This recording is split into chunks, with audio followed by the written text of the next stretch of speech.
My name is Hoon Lee, and today I'm gonna present practical implementation of the surrogate model-based optimization.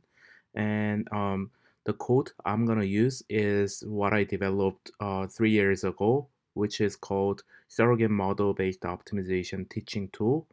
You can download this toolbox from github.com/yonghunlee/smbo underscore teaching tool. Before I get into the content, I'd like to show you some references. The first one is the review paper. It's been written by Gary Wang, and this paper covers a lot of different types of meta modeling or surrogate modeling techniques. So you need to first see this paper to study what type of surrogate model technique is available. And the second one is the Introduction to Surrogate Modeling and Surrogate-Based Optimization. And this paper is also good for getting into the surrogate modeling. And the third one is the book written by Forrester and is called Engineering Design via Surrogate Modeling, a Practical Guide.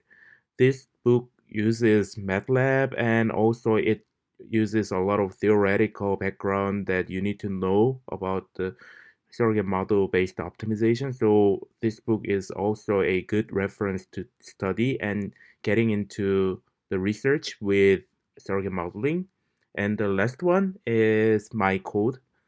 Um, the link is shown here, and the version 1.6 is the most recent version. I'd like to compare the concept between conventional optimization and surrogate-based optimization. Conventional or standard direct optimization method utilize optimizer to directly solve the expensive or the full function evaluations. So consider fx is calculating the objective function, and that could be scalar or vector. And if it's scalar, maybe minimizing the objective function might be also possible. Or if this values are vector value, then probably you need to make the objective function as scalar. So utility function might be useful for getting multiple objective function and combine them into a single scalar. And you are getting the optimal x um, by putting them into argmin function, and that optimal x star will be the result of the direct optimization method. However, in the surrogate-based optimization, you are constructing a surrogate model that emulate the response of F. So it is called S here, and you are adaptively refining the surrogate model. So at the first time, if you don't know the entire response and you know very vague information, then you are constructing the first surrogate model using the available information and you are getting optimal value. And with that optimal value, that is not quite accurate optimal value. So using some more information every time you iterate, you are improving the um, accuracy, or maybe you are improving the solution accuracy, or the reason you are interested to the new version of surrogate model. So SI means that ith iteration of a surrogate model, and you are iterating multiple times to improve your surrogate model. And every time you improve the surrogate model, your predicted optimal value will be more and more accurate. For here as well, you are getting objective function, and those objective function can be scalar or vector as well. And surrogate model corresponds that to that objective function. So scalar, the surrogate model can be also scalar or vector. If the surrogate model response is vector, then you need to use the utility function to combine them into a single scalar. And arc mean of everything could be the optimization um, optimization procedure for your to get the optimal solution X. For simplicity, the toolbox I developed only utilize single objective optimization problem. So that's why we need to use some utility function to combine multiple objective if you have uh, two or more objective functions. So you need to use some kind of scalarization technique. So weighted sum might be one possible option. Or if you have just single objective optimization, you don't need to do that. You can directly use your uh, objective function that is gonna be minimized here.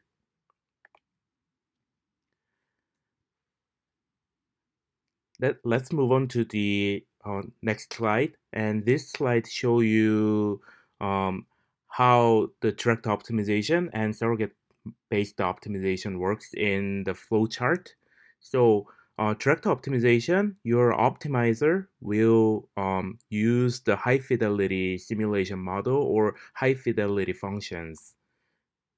So every time optimizer wants to get some value at certain location or point, the optimizer will call the high fidelity function, and sometimes that is very expensive considering if you are solving finite element model or computational fluid dynamics model, those function evaluation will be not quite cheap. So you need to have very powerful computer and you need to spend hours and hours to get single design single point solution, and you are running massive number of those design points. So with direct optimization, sometimes it is not possible to solve, or sometimes it's very expensive to solve with high fidelity function only.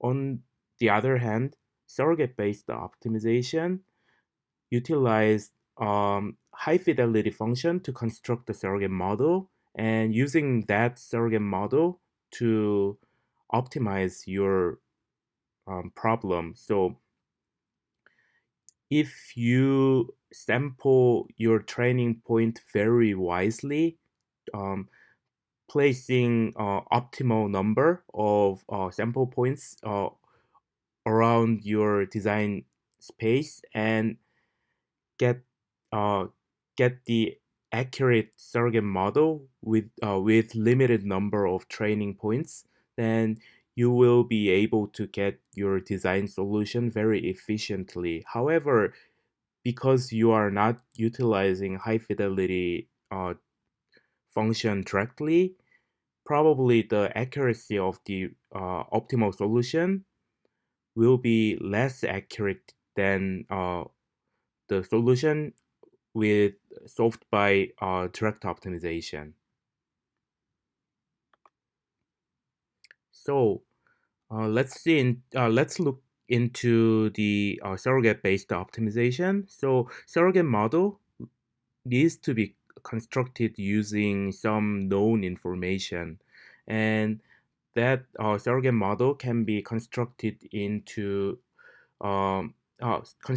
with following steps. The first one is design of experiment, which is placing the sample points. So if you have a design space and you currently don't know how the response will look like, so you need to test some places. So if you have very wide uh, the design space reason, you need to choose some random points or um, some arbitrary points to test if how how the response will be. And testing the response of those arbitrary points will be done with the high fidelity model. So after you get some random points or arbitrary points, you are running high fidelity model to get the result of those points. So you know the response of some arbitrary points x, and if you have multiple of them, probably you can interpolate or make using the regression. You can approximately get the results or the response of the entire design space. Even though that is not very accurate, still you can get some response curve or response surface. So training data are fitted into the surrogate model, and you need to validate the surrogate model after that. So it to see if the surrogate model is accurate enough to use. If it's accurate, sufficiently accurate, then the surrogate model construction is done. Otherwise, you need to go back and put more sample points and um, run the high fidelity function evaluation to get more information about the design space, and using those the input and output of the design space, you can build more accurate surrogate model and validate that again. So this is very conventional way to build a surrogate model, and without running optimization, you are getting surrogate model more and more accurate by putting more points if the accuracy is not sufficient. This is very conventional way to build a surrogate model. Before we get into the code I developed, I'd like to mention a little bit more thing. So our approach is a little bit different to what I showed you here. So I use the inaccurate surrogate model as well, because we don't want to make the surrogate model all the way accurate over the entire design space, because that is waste of our computational resource. So I'd like to focus more on the vicinity of the predicted solution region. So I I am utilizing the surrogate model we built, uh, regardless the accuracy of the surrogate model, and run the optimization and get the premature solution. And using that solution, we are putting more um, training points around that predicted solution, and getting more and more accurate surrogate model only in the vicinity of the predicted solution. That in using that way, we don't need to waste training points for the spaces we are not interested. So we are not running validation within the loop of constructing surrogate model, but we are validating our design solution instead. This this page shows you the pseudocode explanation with line numbers.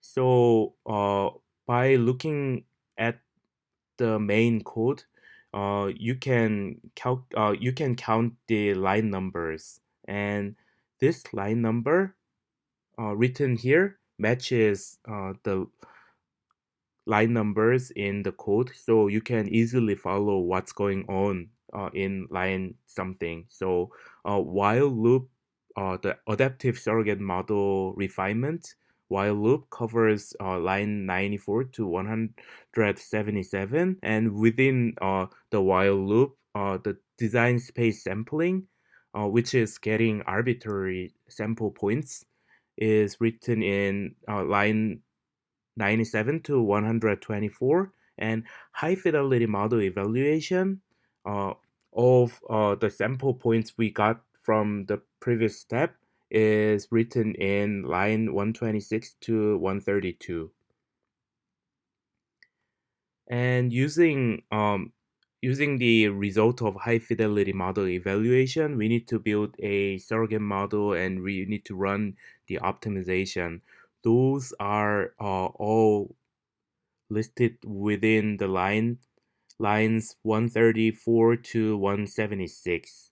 And um, more specifically, compiling result of current and previous iteration is needs to be done and in line 135 to 144, and surrogate model construction and surrogate based optimization are uh, written in lines 146 to 158. So if you want to look into the code more in detail, then you need to especially look at the surrogate model construction part and surrogate based optimization part. And after we get some design solution using the optimization algorithm, we need to evaluate the error using the high fidelity model. So running the high fidelity model evaluation for predicted optimum is listed in 161 to 162, and save the high fidelity function result at the predicted optimum is also following. And after that, we need to reiterate the entire procedure. But how do we reiterate? So we need to adjust the sampling range for the next iteration because for the initial iteration, we are placing samples within the entire design space. However, by looking at the result of those in the result of those entire design space samples, we definitely know where we need to focus on and where we don't need to look into.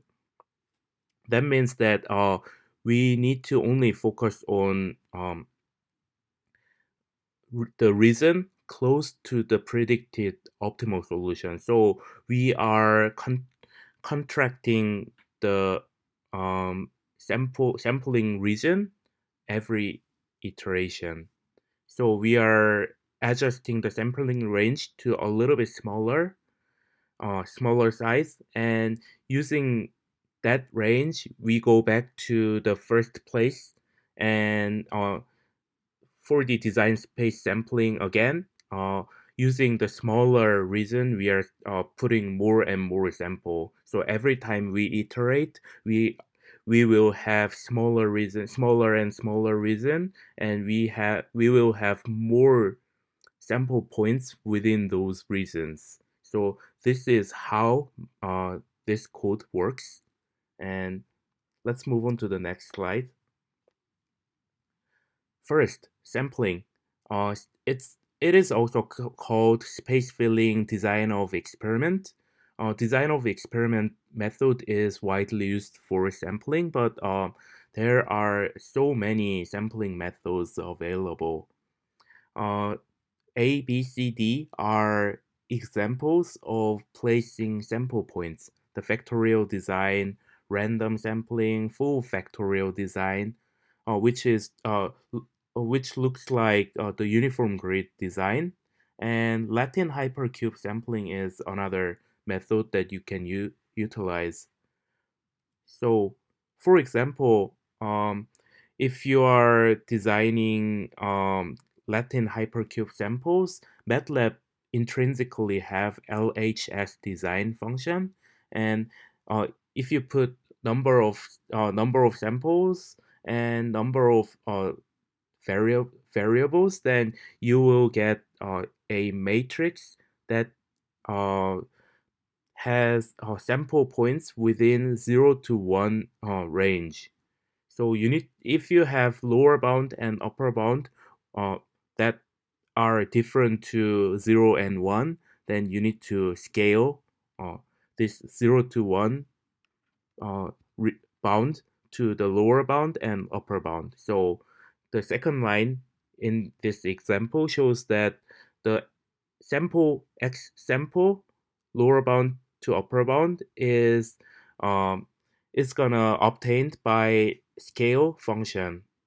So scale function is I developed in the surrogate modeling toolbox, so you can easily utilize this function here. Let's move on to the next slide.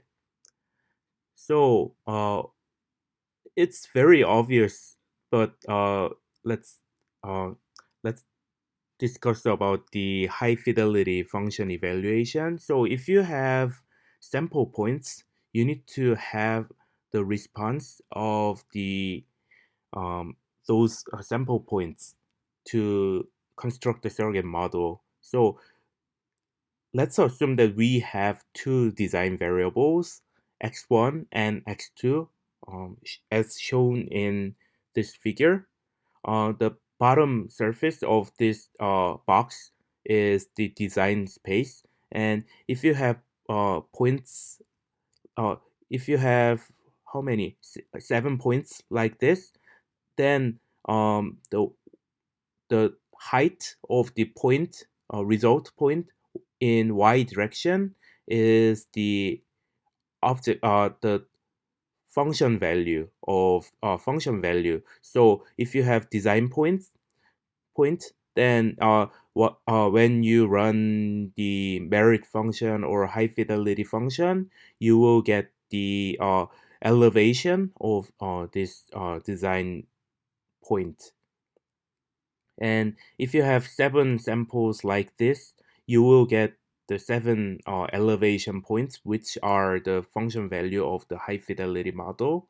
So this can be also called as merit function or utility function or objective function.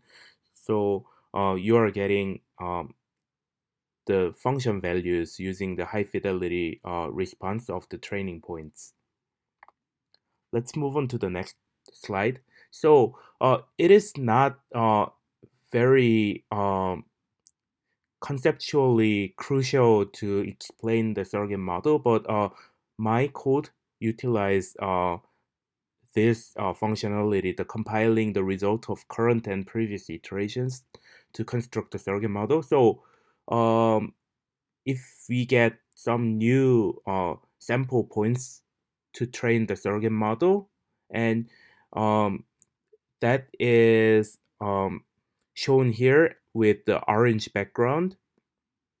However, if we are just constructing the surrogate model with new points, then it doesn't guarantee better accuracy by itself, because we are gonna probably ignore the previous result. So we need to combine the new sample point, new information, and the old information we already have.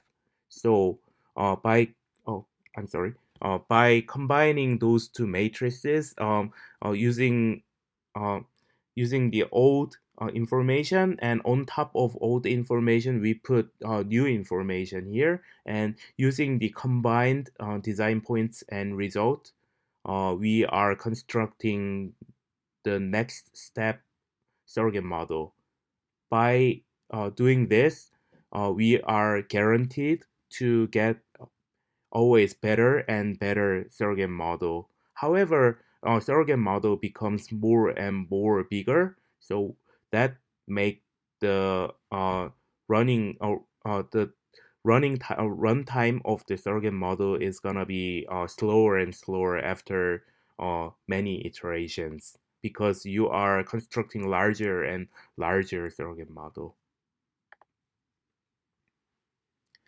This is more technical explanation how surrogate model is constructed.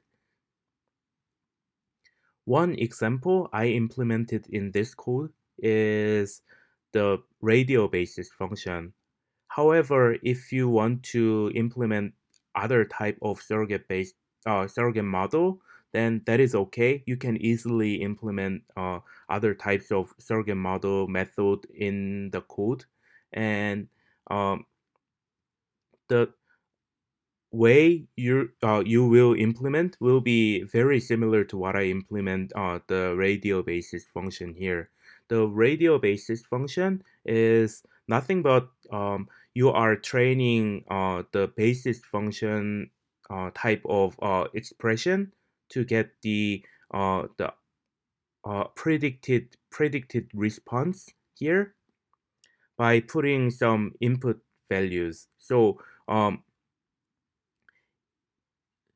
when you construct the surrogate model, so you know input value and you know how the output should look like. So those x and f will be known values, and also this phi is the basis function, and this basis function is what you're gonna choose. So it is also a fixed one. So this is also known, and the weight variable wi will be unknown when you construct the surrogate model. So here, when you construct the surrogate model, TPS RBF construct function, you are getting weight and centers. Uh, Centers are for here. Centers are exactly same as the training points, so you don't need to worry about the centers. And you are putting x and the response f. So this x is the sample training points, and f is the matrix of containing the result of high fidelity result of those sample points. So you are getting weight, and after you get the weight represents the surrogate model, and when you evaluate the surrogate model, then you are using TPS RBF OBJFN function, and weight and center are what you obtained from the evolve function, and the x is the points that you want to evaluate through the surrogate model. So when you put some locations as x variable here, this function will evaluate the surrogate model represented by the weight and center, and giving you the approximated value of the response response of this x input, which is given here as f. Let's move on to the next slide. This is how the radial basis function works. So um, you are you are calculating the linear system here, and these are um, these are the uh, basis function. So using the basis function, you are putting some input value here. So x1 minus x1, x2 minus x1, etc. xn minus x1, and in the row wise, x1 minus x2, x1 minus x3, etc. to x1 minus xn. So you have the large matrix that has the entire relationship between xi minus xj, and you are multiplying weights here, w1 to wn. So for the first row here, uh, the first basis function, which is basis function response of 0 multiplied by weight 1, and the basis function that represents the difference between x1 and x2 multiplied by w2, and you are adding all of those multiplication, and those multiplication will represent the response of x1 here. And when you see the second row, here x2 is replacing x1 in the above equation. So this row is representing the response of x2, and each element is multiplied with the weights weight 1 to weight n, and that represent the response of x2, and you are getting response of until response of xn. And when you construct the surrogate model using these relationships, you are getting the weights w1 to wn. So um, kw equals f. This is the linear function, uh, linear system of equations listed here, and k is the matrix of this the basis functions, and sorry, the w is the weight vector and f is the response vector. So this is the system of equations, and when you get the weights, this procedure is constructing the surrogate model. Weight vector is represented as k inverse times f. So when you run this simple equation solver, system of equations solver, then you will get the radial basis function based surrogate model represented with weights. And when you evaluate the surrogate model, you are using the weight we obtained at here and put this weight at here, and you run this simple system of equations. Let's move on to the next slide. Error evaluation using high fidelity model. So after you get the predicted optimal solution, you need to know uh, how your solution is accurate, how much your solution is accurate or not. One good thing in this code is that um, all the examples I put in this code have the true solutions.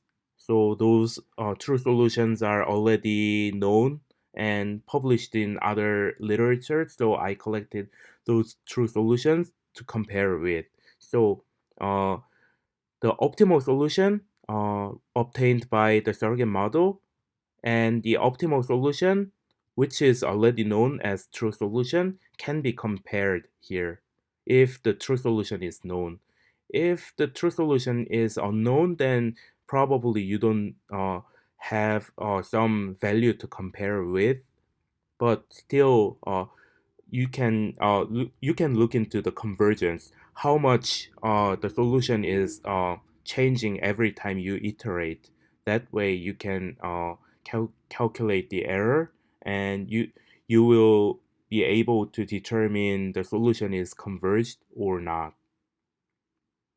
After you evaluate the error, you need to adjust the sampling range. And for here, I just use very simple, basic reducing domain size, just a reducing domain size method.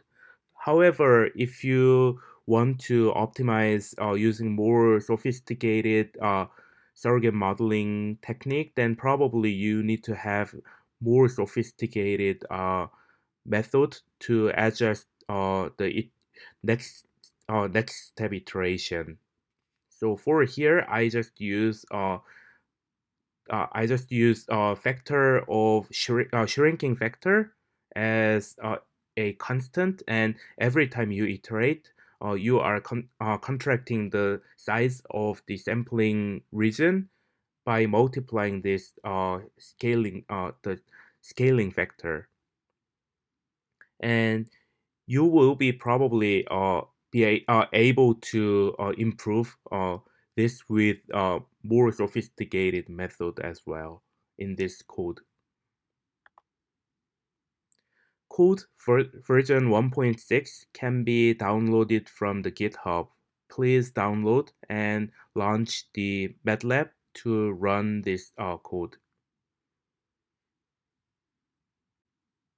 This shows how the code look like. The main smbo.m is the main function that you will use begin with the code.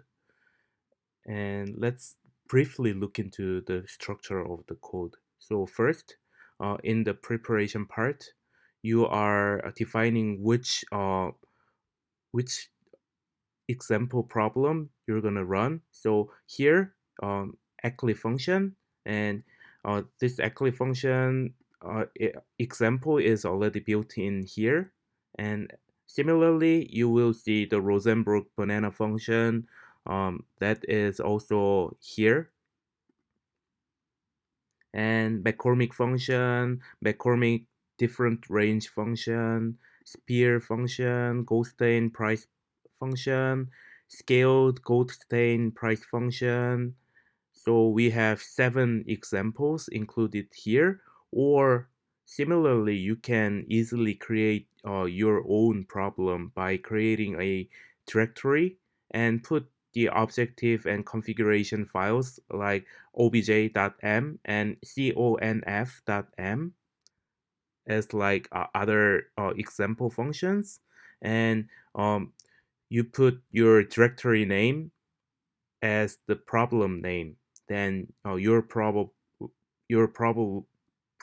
can be solved exactly like those example problems.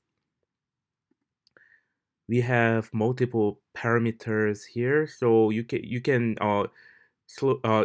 just take your time and read those explanation. Then you will be uh, able to see which uh, flag should be turned on and off, or uh, you can easily play with those options like LHS, full factorial random, or user if you want to implement your own sampling method. And also it's very easy to play with those flags.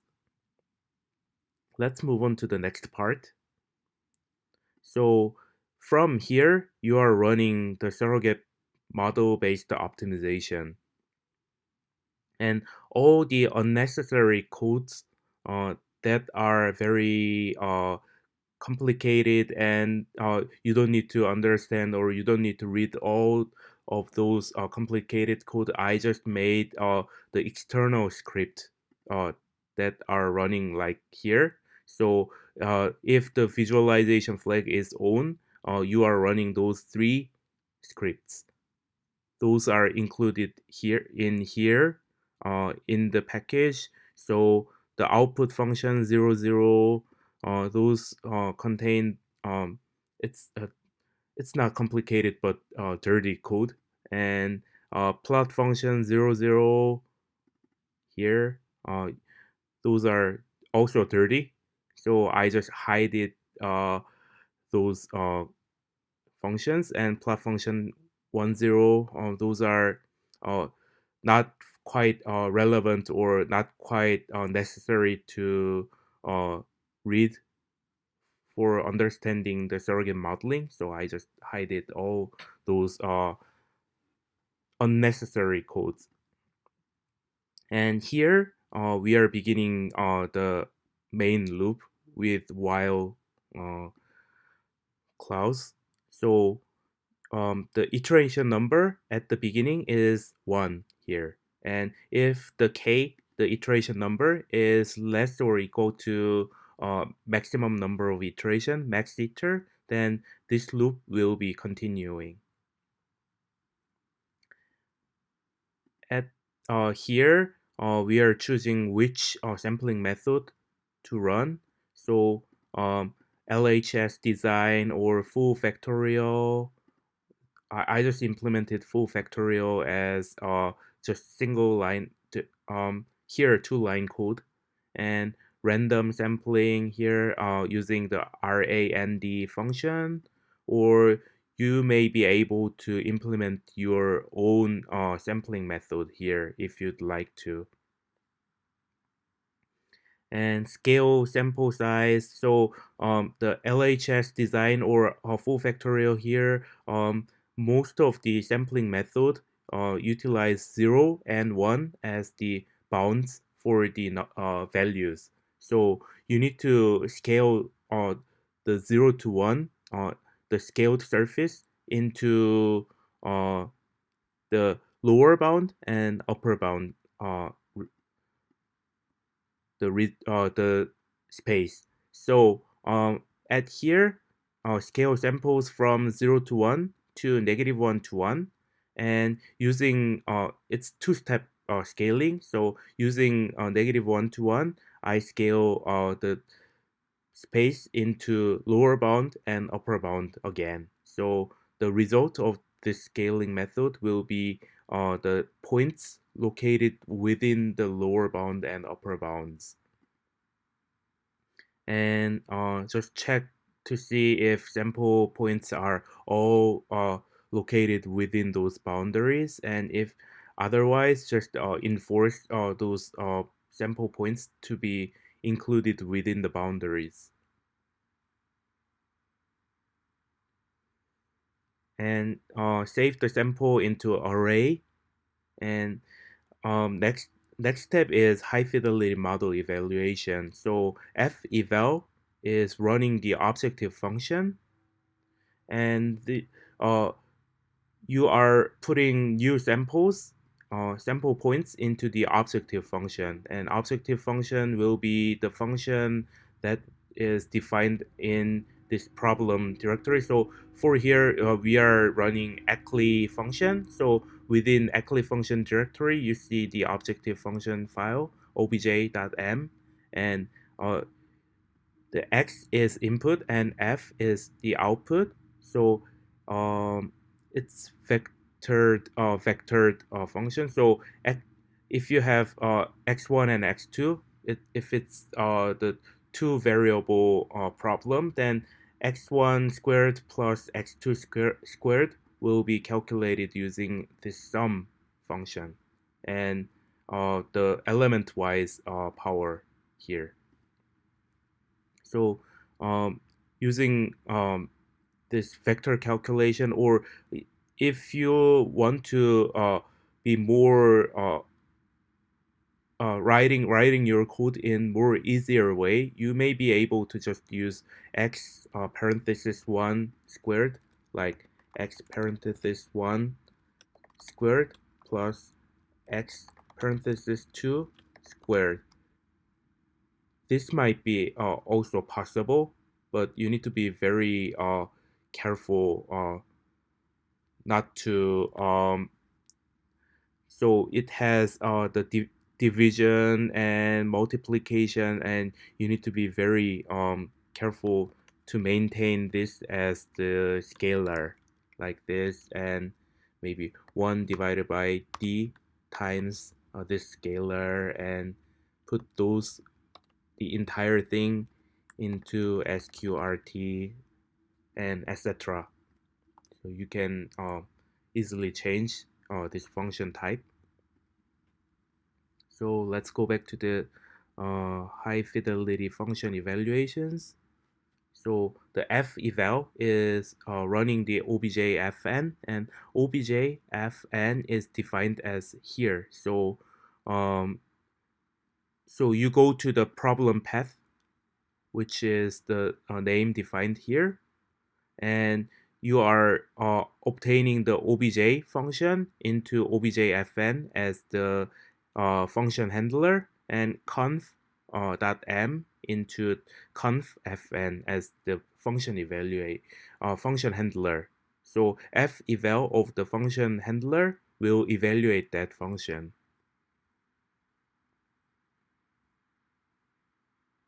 And after you get the high fidelity model evaluation, then you want to construct the surrogate model and run the optimization algorithm on the surrogate model. So first, we compile the design points. So if we are at the first iteration, we're not going to run this. But after we get back from the previous iteration, you encounter this code. You are combining the newest sample points and the old sample history into one single matrix. And for the function value as well, so um, you will be able to get a new function value using the high fidelity function evaluation, and you also want to combine the old history all into the new sample points.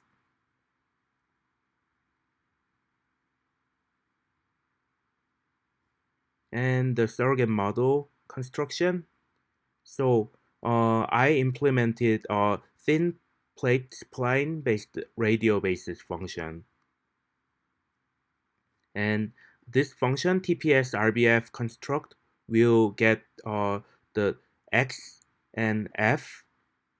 So this is the list of the sample points, and this is the list of the high fidelity function result of those sample points.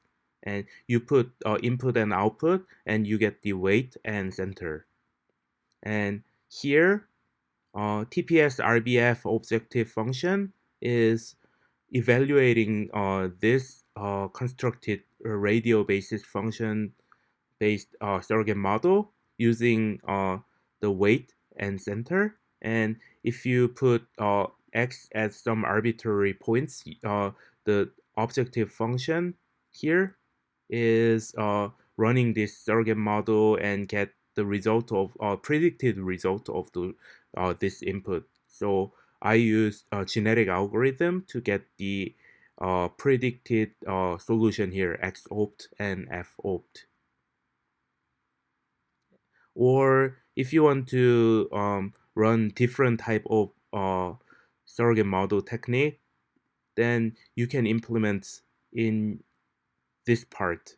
So if you want to use Gaussian process, then you can implement Gaussian process similarly to this line, and you may be able to run the genetic algorithm to run the optimization on the Gaussian process, or maybe you can utilize some other optimization technique like gradient-based method or others.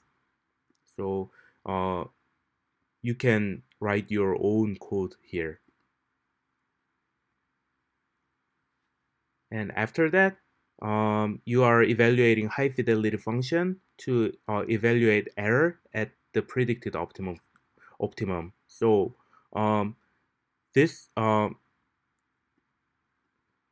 here, this surrogate model will give you the predicted response of the uh, input you give to this function, but that is at most at the accuracy of the surrogate model. So if your surrogate model is very accurate, then probably that result and the high fidelity function result will be very similar. However, if you have a less accurate or inaccurate surrogate model, the result of the surrogate model and the result of the high fidelity function will be quite different. So you are running high fidelity function using the optimal solution we got here, um, and we want to compare those high fidelity function result and the predicted optimum here.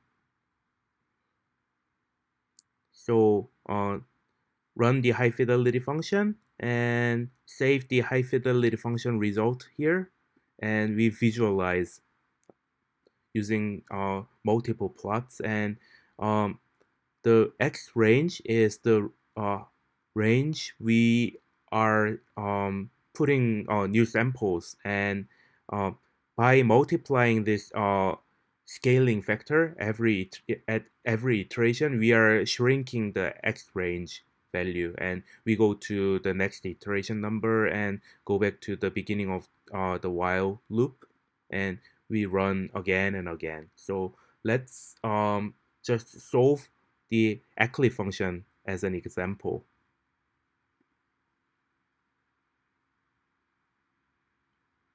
At every iteration, I put pause to see how it works. So if you remove pause, the calculation will be almost instantly done. So um, I'd like to show you the process of converging.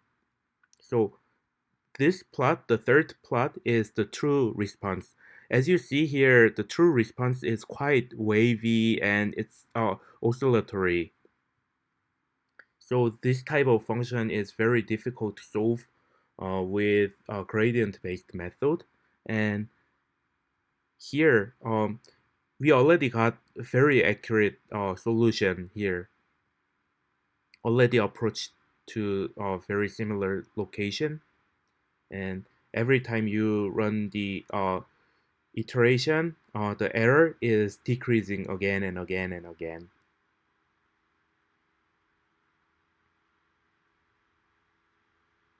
So if you can implement the stopping criteria, so if the error reaches to a certain level, then you can always stop the while loop.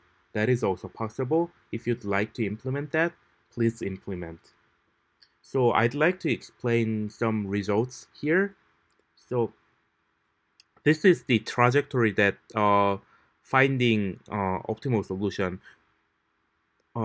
We begin at the center of the design space, and we uh, first we get four samples, one, two, maybe three, four samples to see how the response surface look like, and by looking at those very rough results, uh, we know that some optimal solution will be located in the left down location, somewhere in the left lower left locations, and instantly it goes to hit the bottom at here and evaluate again, and uh, we put next step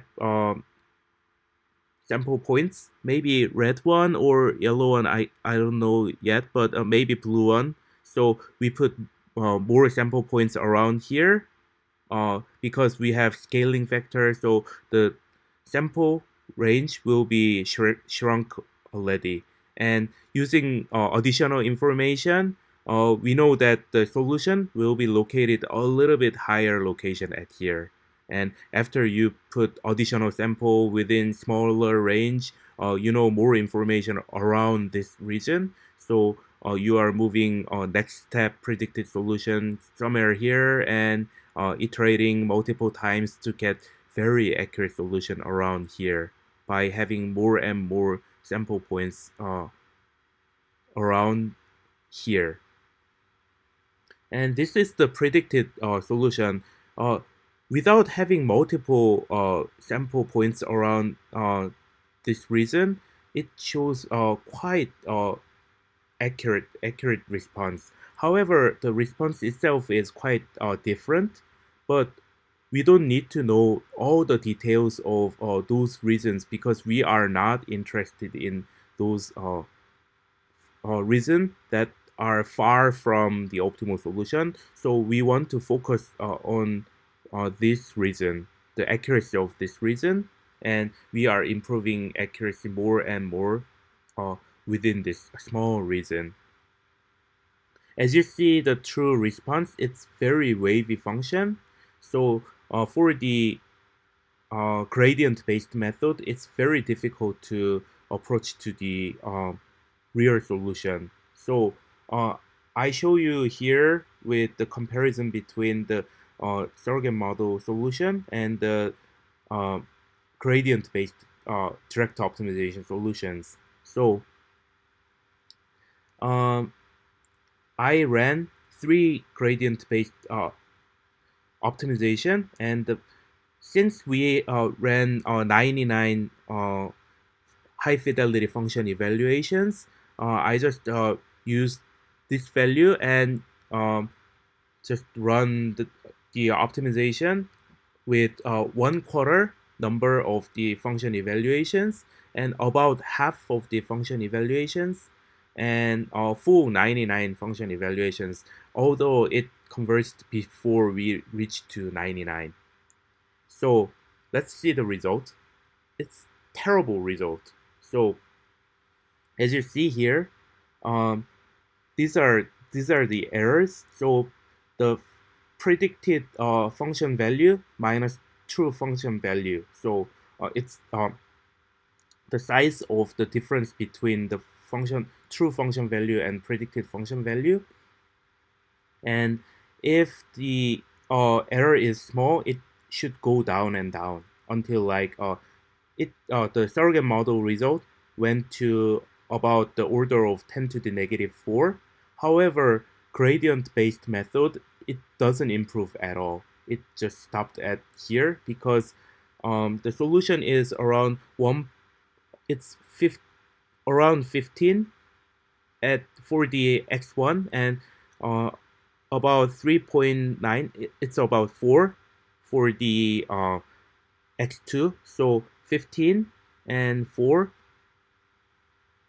is about here. So the gradient based method didn't work because, as you see in the true response, it's very wavy, and probably there will be some local minima existing around this initial point. So the gradient based method couldn't get out of this local minima. So that's why uh, it is located in very high places for the error and the distance to the true solution. So this is the distance to the true solution. So x predicted minus x true. And if you approach to the real true solution, then this should go down. And it's converged about 10 to the negative 4 at 20th iteration. So um, for this specific problem, we can conclude that uh, the surrogate model toolbox is very efficiently finding the true nearly true solution, because this method is at least partially global method. So at the first iteration, we are using the entire design space to find the solution, and after we get very rough idea, we are shrinking the region down to very small size to get the accurate solution. But this method explore the entire design space. However, for the gradient-based method, uh, if you begin at the center point here, then you are calculating the gradient at this point, and you are not looking into the entire design space. So this is the gradient-based method is local method, not the global method. So for solving this problem, you need to have a global optimization algorithm. Let's solve another problem, Rosenbrock banana function. This is very famous benchmark problem that is very difficult to solve. So let's run it. This is the true response of the Rosenbrock function or Rosenbrock banana function. The Here is the optimal solution. The white dot is the optimal solution, and uh, as you see here, valley is laying into very wide range, and this is very flat region. So even though the optimal solution is located here, uh, the value, the function value at here is not very different to the function value of the optimal solution. It's only a small differences. So because it is very flat plateau, it's very difficult to find an exact optimal solution. So even this surrogate-based optimization algorithm is struggling to find where is the optimal solution. It goes back and forth to find the solution, and now it became to it it looked like it's finding somewhere here as the predicted solution. And it's very close to the optimal solution. Yes, this method was effective for this problem as well. So let's see the convergence plot. So distance to the true solution,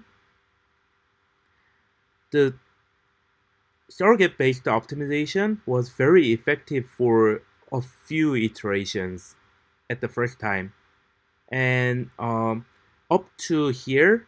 So uh, as you see here, this the x-axis represent how many number of iterations, but for the gradient-based method, uh, this represents the equivalent number of high-fidelity function evaluations. So if this dot is located at six iterations, then and the surrogate-based optimization utilized like 30 high-fidelity function evaluations at six iteration, then this gradient-based method utilized 30 high-fidelity function evaluations. So it's directly comparable measure in this plot.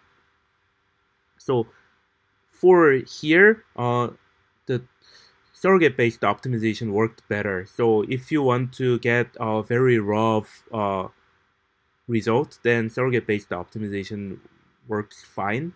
And after after a few more times to struggle by the gradient-based method. Eventually, the gradient-based method reaches the smallest error. So as you see here as well, so error wise, the gradient-based method was very effective to getting the solution because this is very smooth function.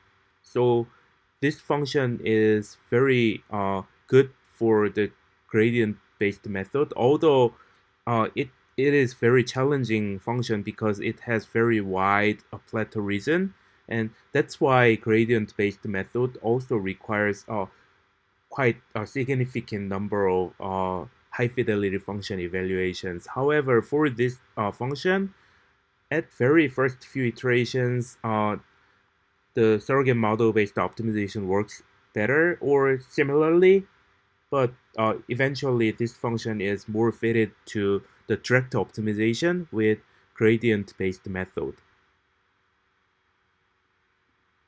And by copying and pasting the function name like this,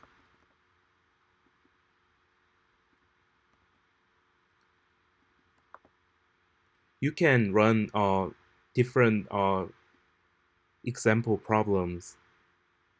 So for Goldstein price function, it's very simple. Actually, this is not extremely difficult function, but it also has very wide plateau region, so it's still a challenging problem. And the as you see here, the surrogate-based optimization algorithm is struggling finding where the optimum is located, and it fluctuates a lot.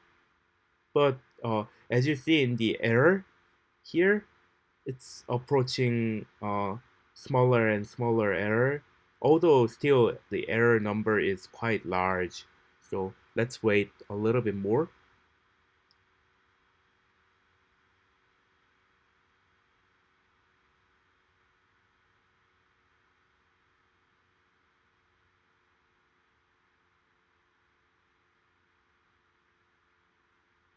Yeah. So the predicted solution is quite reaching to the true solution, but still has a lot of error in the distance wise. And as you see here, um, both uh, gradient-based method and the surrogate-based optimization algorithm both are struggling. So even with a higher number of function evaluations, it's located at the same level of distance and same level of error, and still it is quite large error. So both um, both method couldn't solve this problem well. So you might be able to solve this problem with more advanced method. Maybe if you can improve this code, then probably you can try this. So